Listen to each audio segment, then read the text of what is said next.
Great, thank you very much for inviting me to speak at this meeting. I've got a bit of a challenge here since we've got a level by, so I don't see my presentation. Do we have more presentations? Go up, right. Oh, here we are. Great, thank you. Okay, so I've got a challenge to try and make you change your thinking there. Sorry, this is not moving here. Is it working? It's not working here. Right click? Try right click, I'll try Now left. let's try right click. Right click doesn't work, and left click doesn't work. At least Femto Cataract works better than this. Okay, these are my financial declarations, and I do work for as a consultant for Bausch & Lomb, who manufactures the Victus laser, which I'll be discussing. Sorry, this is. So what I've been asked to talk about Femto Cataract versus Manual Phaco in terms of efficiency, visual outcomes, and safety. So here goes. In terms of, let's say what we're comparing. We're comparing this technique here, using a pair of forceps to cut a perfect circle. And this is me, unedited video. And we're comparing that to online OCT, femtosecond laser capsulotomy, which is taking place as we speak there, and now fragmentation, and that's it all done. And I barely managed to get through the capsulotomy there. So I think you've got an idea about efficiency. The question of efficiency is, did you have your laser in the same operating room or in a separate room? I believe there's a myth about the laser slowing surgery down. It did initially, like every new technique, but we're now at a point where our laser is in the operating theater and we do 3 to 4 cases an hour. A lot of that depends really on how quickly my staff move patients in and out.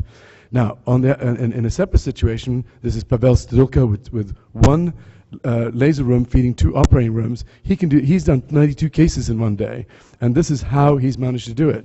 So he has a Victus in one room. Takes him 6 minutes, or somebody 6 minutes, to actually do the procedure, get the patient brought in to do the procedure on both eyes. He does bilateral surgery a lot of the time. And then he has 2 operating rooms, and while he's in one, they're preparing the patient in the other. And it takes him 5.5 minutes per case. And he's able to do 6 patients, that's 12 eyes per hour. So you can understand how he's able to do 92 cases in one day. Very efficient. In terms of visual outcomes, I decided to use, since 95% of my patients get multifocal lenses, and these are trifocal lenses, which you do not have in the United States, I compared Manual Phaco, 403 eyes, against Femto Phaco. And if you can take a look, the spherical equivalent was about the same as was astigmatism. These are predictability charts that are very similar. And I was really amazed. The visual outcomes are almost identical, 87, 88, 87, 88 with Femto. That was a bit, I thought it was going to be a bit better than that. The same again when it came to near vision and also intermediate vision. Well, intermediate vision has a slight edge there, 1% more, but not statistically significant. Where there was almost significance was stability. So almost 27% of cases had a change in spherical equivalent of 0.5 diopters or more over a period of 12 months, compared in the manual group compared to the Femto group, where it was 21.6% altered 0.5 diopters or more. So this is a suggestion that the lenses are a bit more stable in the Femto group. So I will concede visual outcomes are probably insignificantly better, but there's a tendency towards refractive stability. What we did find, though, is that after introducing Femto Phaco, our enhancement rate went down from 3% to 1% in terms of refractive error that needs to be corrected post-surgery.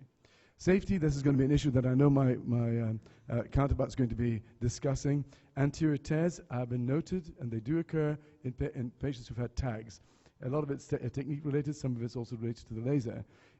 I've had 12 tags that have ripped out in 2,000 plus cases. There's also the issue of lost nuclei that was written up by Robert Sedal in Australia. And he had 2 cases that went south in his first 50 cases. He changed his technique, and that reduced. We've altered our technique, and we do what's called translenticular hydrodissection, which helps mobilize the lens very effectively and also fragments the lens and does a pre-chop. And that reduces surgical time and also decreases femtosecond ultrasound time during surgery. So we found that safety is improved. I mean, if you're decreasing ultrasound times, surely you're increasing safety of the procedure. Yes, it is a pre-chop, and that probably contributes considerably to the decrease in ultrasound time. We found we were in the eye for less of the time, and that's also going to be safer. When it comes to complex cases like pediatric cataract, loose zonules, dislocated lenses, and cloudy corneas, this is when the femtosecond laser is a lot safer. This is a patient with Marfan syndrome with a capsulotomy in place, using iris hooks to hold the capsule, a Sioni ring, and eventually the lens in place. This is an opaque cornea, or translucent cornea, in a patient with Stevens-Johnson syndrome. Trying to do a capsulotomy in this case was almost impossible, but with online OCT and a femtosecond laser, we managed to accomplish it without any big problems. So this is an issue of naysayers. Jan Verse, a well-known individual, was a naysayer when it came to phacoemulsification. He likened it to being like an ICBM, to hammer a nail into a piece of wood. My own mentor, David Payton, said Helon was for sissies. And Harold Ridley, well, you know what happened to him with the establishment in the UK. The IOL and the phacoemulsification process that go with it are a time bomb. Well, you know, where would we be today? So basically, any innovation that is better for patients, in my view, will become the standard of care. And we are in the early stages of femtosecond laser cataract surgery, and what it has done is got people to open new doors and think in left field. And look at this is an interesting development, which will be very, very cost effective in the long term when it comes to doing capsulotomies. And it's capsule lasers on a pig's eye, but you'll see a capsulotomy being performed in 2 seconds, or less than 2 seconds. There you go.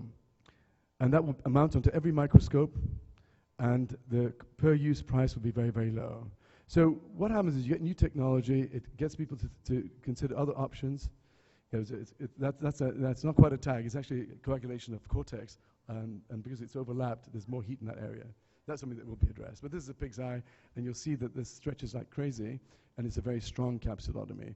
So my point is, we're at the beginning right now, but it has made us think. It's challenged scientists out there and developers out there to look at other options.